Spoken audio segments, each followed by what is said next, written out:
আজ আমাদের শ্মশান কালী মায়ের পুজো। ছোটবেলায় দুর্গাপুজোর থেকেও বেশি এক্সাইটমেন্ট কাজ করতো এই পুজোতে আমাদের।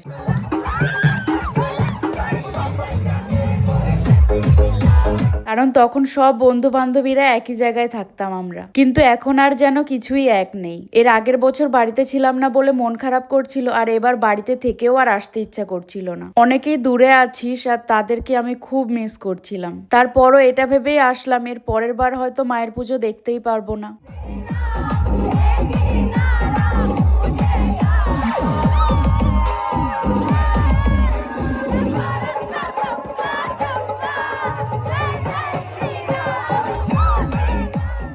অনেক আনন্দ করে মাকে আমরা ঘরে নিয়ে আসলাম। এরপর বরণ করে মাকে মন্দিরে তোলা হবে। খুব মনে পড়ছিল আগের কথাগুলো, যে আমরা সবাই মিলে উপোস থাকতাম, সারা রাত জেগে পুজো করার পর সেই ঘুম চোখে সকালে প্রসাদ খেয়ে বাড়িতে যেতাম। আগে যেমন ভাবে আমরা মজা করতাম সেই দিনগুলো হয়তো আর কখনোই ফিরে আসবে না। এরপর সবার সাথে দেখা তো দূরের কথা, কথাও হবে বছরে হয়তো এক দুবার, কিন্তু মনে সেই প্রিয় বন্ধুদের জায়গা থেকে যাবে আজীবন।